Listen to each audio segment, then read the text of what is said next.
Assalamualaikum warahmatullahi wabarakatuh. Selamat malam, selamat datang kembali di channel Cerita Horor. Sebelumnya untuk kalian yang baru mampir di channel ini pastikan untuk klik subscribe dan nyalain loncengnya. Pada video kali ini saya akan membawakan sebuah cerita yang diambil dari akun KBM-nya Vito Tantika yang berjudul Mengantar Pulang Mayat Part 1. Untuk kalian yang ingin membaca ceritanya, silahkan klik link yang ada di deskripsi dan jangan lupa follow juga akun penulisnya. Oke, tanpa basa-basi lagi langsung saja kita ke ceritanya.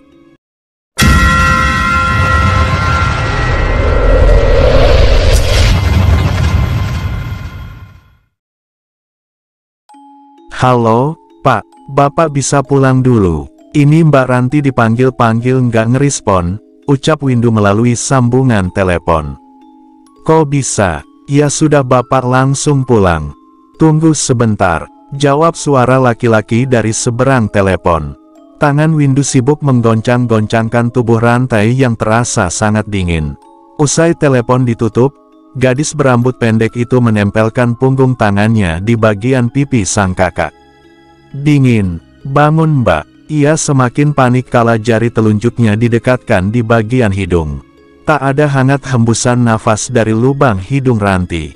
Posisi Ranti berbaring di kasur lantai ruang tamu, ia mengenakan setelan piyama panjang berbalut selimut. Kala selimut ditarik, telapak kaki Ranti nampak pucat.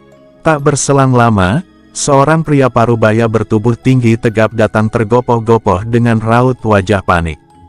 Pak Diman namanya. Seorang penyalur art dari desa yang membawa Windu beserta Ranti untuk ditempatkan sebagai asisten rumah tangga di kota. Awalnya, kakak beradik itu dibawa Pak Diman dari desa kemudian ditempatkan sementara di kontrakannya. Hanya jarak 4 hari setelah kedatangan mereka, Windu langsung mendapat pekerjaan, sementara Ranti masih harus menunggu. Hingga kurun waktu kurang lebih 1 bulan, Ranti harus bertahan menjadi beban tanggung jawab Pak Diman ketika adiknya sudah mendapat pekerjaan. Untung saja, Pak Diman dan putranya tak keberatan jika Ranti harus menumpang cukup lama di kontrakan mereka. Akhir-akhir ini, Ranti mengeluh sakit. Namun, baru hari ini Windu mendapat izin untuk mengunjungi kakaknya setelah mendapat gaji pertama. Innalillahi, Ranti udah nggak ada, Win, ujar Pak Diman seraya mengusap wajah Ranti setelah memeriksa keadaannya. Windu lemas. Ia tak menangis, lebih tepatnya tak bisa menangis. Ia menyeret tubuh dalam posisi duduk, kemudian mendekat ke arah dinding kontrakan, kepalanya bersandar pada dinding seraya memandangi kakaknya yang mulai ditutup selimut oleh Pak Diman. Ikut Bapak pulang ke desa antar mbakmu. Nanti Bapak yang minta izin sama bosmu, titah Pak Diman. Windu tak merespon. Tatapan matanya kosong, diam mematung. Ia masih belum percaya dengan apa yang terjadi, bahkan, ia terlihat kebingungan. Tangannya sesekali menamparkan pipi, berharap hanya mimpi. Suasana kontrakan seketika berubah. Pak Diman terburu-buru memasuki salah satu kamar yang ditempati Ranti selama di kontrakannya. Ia mengemasi baju-baju hingga barang Ranti ke dalam tas. Win, ayo bantu Bapak. Bamu harus segera diurus, perintah Pak Diman yang ditanggapi anggukan pelan oleh Windu. Windu menjalankan setiap perintah Pak Diman meski dalam keadaan setengah syok. Bahkan Windu tak merasa aneh ketika Pak Diman memintanya memasangkan jilbab dan masker pada tubuh Ranti yang mulai dingin. Maaf ya, Win, Bapak harus bawa mbakmu dalam kondisi seperti ini karena Bapak nggak cukup uang untuk menyewa ambulan. Seharian Bapak narik taksi online, baru dapat 2 penumpang, tabungan Bapak sudah dipakai untuk setoran, ucap Pak Diman sembari sibuk memasukkan 2 potong baju ke dalam tas ransel miliknya. Antarkan kami pulang, Pak. Hanya itu yang keluar dari mulut Windu dengan tatapan mata kosong. Windu pasrah, karena ia tahu jika mengabarkan hal ini pada keluarga di kampung pun pasti mereka tak memiliki cukup biaya untuk mengurus kepulangan jenazah Ranti menggunakan ambulan. Terlihat raut wajah dan gestur tubuh gugup dari Pak Diman. Ia merogoh saku celananya kemudian menelepon Zaki anak lelakinya. "Izin pulang sama bos sekarang, Zak. Kita pulang kampung mendadak ada hal darurat." Titahnya yang kemudian langsung menutup telepon. Hari mulai malam, Windu, Pak Diman, hingga Zaki, ketiganya sudah bersiap setelah jenazah Ranti didudukkan di barisan kursi nomor 2 paling tengah. Sementara, Zaki dan Windu duduk mengapit di sebelah kiri dan kanan jenazah Ranti. Sempat terdengar isakan sebentar dari Windu, hingga kemudian ia menunjukkan ekspresi kembali tegar. Berbeda dengan Zaki yang terlihat gelisah saat Pak Diman mulai melajukan mobilnya. Zaki bahkan enggan menatap ke arah tengah. Tangannya bersedekap menghadap ke kaca jendela dengan paha kaki gemetaran. "Hati-hati ya, Zaki, Windu, jangan sampai ada yang tahu kita bawa jenazah. Urusannya bisa panjang nanti. Kasihan Ranti," pesan Pak Diman. Tak ada yang menjawab. Suasana mobil benar-benar hening. Sesekali terdengar klakson Pak Diman ketika kendaraan lain menghalangi laju kendaraannya. Remang-remang, Windu menatap sang kakak yang terlihat seperti penumpang tengah tertidur. Lagi-lagi ia menamparkan pipinya sendiri. Sakit, tapi ia masih tak percaya dengan kejadian hari ini. Gadis berambut pendek itu menarik masker Ranti hingga menyelip di bawah dagu. Sorot lampu jalanan yang menembus kaca mobil, memperlihatkan bibir Ranti yang pucat. Kedua matanya tak sepenuhnya terpejam, hingga tampak bola mata hitam yang mulai berubah menjadi pucat. Pikiran Windu berantakan. Dari awal mereka datang ke kota, Ranti adalah orang yang paling bersemangat menunggu pekerjaan. Kini, Windu harus mengantar pulang kakaknya dalam keadaan tak bernyawa. Berbeda dengan Pak Diman yang sesekali masih menyetir dengan tangan gemetar. "Sabar ya, Ranti, kita antar kamu pulang kampung." "Maafkan Bapak tidak bisa menyewakan ambulan," suara Pak Diman membuat Zaki menoleh ke arah depan. Sesekali, mata Zaki melirik ke arah jenazah Ranti yang terduduk di sebelahnya. Ia terjingkat kala menyadari masker Ranti sudah diturunkan hingga menampakkan wajah pucatnya. "Tutup maskernya, Win." "Kaget aku," teriak Zaki yang memang seorang penakut. Jantungnya berdegup kencang, napasnya terengah hingga telapak kakinya terasa dingin. Zaki membuang muka ke arah kaca jendela. "Nanti saja kalau memang ada petugas, kalau tidak, ya ndak perlu," tolak Windu dengan nada lirih. Suasana di dalam mobil kembali hening, hanya terdengar deru mesin mobil yang lajunya terasa semakin melambat. Perasaan jalanan longgar, lalu lintas lancar. "Dari tadi Bapak ngebut, biasanya melewati jalan ini tidak butuh waktu 1 jam kita sudah bisa masuk jalan tol, tapi kenapa sudah hampir 2 jam? Tol masih saja jauh," keluh Pak Diman sembari memukul setir kemudi. "Sabar, Pak," sahut Zaki yang masih menatap ke arah kaca jendela. Tepat saat melintasi jembatan panjang, tiba-tiba laju mobil terhenti, mesin pun sulit dihidupkan kembali. "Astaga, kok ya ada-ada saja?" gumam suara Pak Diman yang akhirnya mengambil senter dari dalam dashboard kemudian turun. "Zak, Win, tetap di sini jagain Ranti. Bapak mau periksa kap mesin," titahnya yang kemudian menutup pintu mobil. Hembusan angin dingin menerpa tubuh Pak Diman kala ia keluar, pandangannya terlempar ke segala arah, masih tampak beberapa kendaraan seperti sepeda motor, angkot, dan mobil yang berlalu lalang di bawah remang lampu jembatan. Namun, hanya mobilnya yang terparkir di pinggir jembatan. Pak Diman berjalan cepat menghampiri bagian depan mobil, menyalakan senter kemudian membuka kap mesin. Hal ini sebagai upaya mengeluarkan panas yang ada di ruang mesin. Pak Diman membiarkan kap mesin dalam keadaan terbuka seraya menunggu mesin kembali dingin. Dalam hatinya menggerutu karena tak biasanya mobil yang ia kendarai menjadi rewel seperti ini. Beberapa menit kemudian, Pak Diman menyadari suasana sekitar yang tiba-tiba saja berubah menjadi hening. Matanya celingukan memandangi sekitar, sepi, remang, bahkan sudah tak ada satupun kendaraan yang lewat, padahal, malam belum begitu larut. Pendar lampu senter yang ia pegang, tanpa sengaja memperlihatkan suasana di dalam mobil yang terlihat aneh. Beberapa detik, Pak Diman baru menyadari bahwa Zaki dan Windu tak ada di tempat duduk mereka. Sementara, jenazah Ranti tampak duduk sendiri dalam keadaan mata membuka lebar, pandangan matanya lurus menatap ke arah Pak Diman. Tangan kiri Pak Diman mengucek mata, berharap penglihatannya salah. Namun, ketika dilihat kembali, kini justru jenazah Ranti yang duduk sendirian di kursi penumpang tampak menyunggingkan senyum kepadanya. Pak Diman masih tak percaya dengan penglihatannya. Ia kembali mengucek mata, dan masih mendapati kenyataan yang sama. Kali ini, ia terdiam mematung. Tangannya gemetar hingga sorot sinar senter digenggamnya memberontak ke segala arah. Jenazah Ranti masih saja menatap ke arahnya. Senter di genggamannya jatuh. Degup jantung Pak Diman mulai tak beraturan.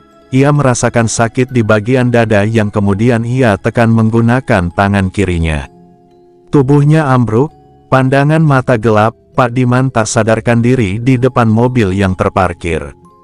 Beberapa saat kemudian, Pak Diman mulai membuka mata. Ia merasakan ada tangan yang memapah tubuhnya dalam posisi berbaring. "Bapak sudah sadar, Pak?" "Bapak kenapa, Pak?" tanya suara Zaki. Ketika mulai tersadar, Pak Diman duduk sembari tangan kanannya menekan bagian kepala. Sesekali, ia terbatuk-batuk. Wajahnya terasa basah dan dingin seperti baru saja dibasuh air. "Gantian aku yang nyetir aja ya, Pak. Bapak lelah, jadinya gampang kesurupan," ujar Zaki yang seketika membuat Pak Diman terkejut. "Kesurupan?" celetuk Pak Diman seraya menoleh ke arah Zaki yang tampak membawa botol air mineral di tangannya. "Iya, tadi Bapak kesurupan, sampai aku basuh air." Bapak teriak-teriak sambil ngamuk. Keterangan Zaki membuat Pak Diman kebingungan karena ia merasa tidak kesurupan. "Ayo, masuk mobil biar aku saja yang nyetir. Bapak duduk di kursiku," titah Zaki sembari menuntun bapaknya menuju barisan kursi nomor 2. Kini, Pak Diman duduk tepat di sebelah jenazah Ranti. Terlihat, Ranti masih dalam keadaan menutup mata walau tidak sepenuhnya terpejam. Tak tampak senyuman di bibir Ranti seperti yang ia lihat tadi. Pria parubaya itu masih bingung dengan apa yang baru saja dialaminya. "Bapak baik-baik saja?" tanya Windu dengan nada lirih. "Baik, Win," jawab Pak Diman gelagapan. Ia masih ketakutan duduk di sebelah jenazah Ranti setelah mengalami kejadian tadi. "Pak, HP-nya Mbak Ranti di mana ya? Kok dari tadi nggak lihat?" tanya Windu. HP, Bapak kurang tahu, Win. Bapak juga nggak lihat HP dari tadi," jawab Pak Diman dengan nada terbata, tangannya masih gemetaran. Mobil kembali melaju. Kali ini Zaki yang mengemudikannya. Saat mobil mulai memasuki jalan tol, Zaki merasakan sesuatu yang tak biasa. Bagaimana tidak, ia berulang kali menghentikan laju kendaraannya karena beberapa kali harus mengalah pada penyeberang jalan. Lebih dari 5 kali laju mobilnya harus terhenti, bahkan penyeberangan jalannya pun beraneka ragam, nilai dari kakek-kakek bertongkat yang memiliki 1 kaki, hingga anak kecil perempuan yang jalannya ngesot. Sorot lampu mobil memperlihatkannya dengan jelas. Mereka menghilang di antara gelapnya seberang jalan tol. Anehnya, hanya mobilnya saja yang sering berhenti. Berbeda dengan kendaraan lain yang melaju di jalur sebelahnya, perjalanan mereka tampak lancar. Selama ia sering melintasi jalan tol, baru kali ini ia melihat ada orang-orang yang berani menyeberangi jalan tol, malam-malam pula. Dari mana, dan mau kemana mereka? Berbagai pertanyaan berlalu lalang di benak Zaki, meski aneh dan tampak mustahil, tapi hal itu tak dihiraukannya. Lama melintasi jalan tol yang begitu panjang seakan tak berujung, lagi-lagi Zaki harus menghentikan laju mobilnya secara mendadak. "Bo, hati-hati, Mas, kalau mengemudi," tegur Windu yang tengah berusaha keras menjaga posisi jenazah sang kakak. "Maaf, sebentar," sahut Zaki seraya terburu-buru turun dari mobil. "Mau kemana, Zak?" teriak Pak Diman. Tak ada jawaban dari Zaki. ia terus melangkah ke arah depan. Pak Diman mulai merasa khawatir dengan apa yang akan dilakukan anaknya karena ia kini memposisikan diri di depan mobil. Tubuh Pak Diman masih terasa lemas, hingga terpaksa hanya bisa memantau Zaki dari dalam mobil. Sorot lampu mobil memperlihatkan Zaki berjalan di depan mobil kemudian menyeberangi jalan tol. Beberapa mobil yang berlalu lalang dengan kecepatan sedang, membunyikan klakson beramai-ramai hingga ada yang menginjak rem secara mendadak. Di antara yang berhenti sampai ada yang membuka kaca jendela saking kesalnya melihat seorang pemuda menyeberangi jalan tol. "Hih, mabuk jangan di tengah jalan tol, Mas. Udah bosen hidup kamu," teriak salah satu pengemudi. Bahkan ada yang mengumpat dengan kata-kata kasar hingga membuat Zaki terburu-buru kembali menuju mobilnya. Sesampainya di mobil, Pak Diman sudah berdiri di samping pintu. Ia menyambut kedatangan Zaki dengan ocehan. "Gak waras kamu, Zak. Cari masalah kamu," tegurnya. "Apa sih, Pak? Daripada aku harus nunggu ibu-ibu tadi nyebrang kelamaan, ya mending diseberangin lah, masa iya harus ditabrak aja. Jalannya pelan banget, mana bawa anak 3 kecil-kecil," bantah Zaki. Mata Pak Diman terbelalak mendengar ocehan Zaki. Bagaimana mungkin Zaki merasa menyeberangkan seorang ibu-ibu dengan 3 anak? Selama menyeberangi jalan, Pak Diman hanya melihat anaknya seorang diri. "Ngigop kamu, masuk," nada bicara Pak Diman semakin keras.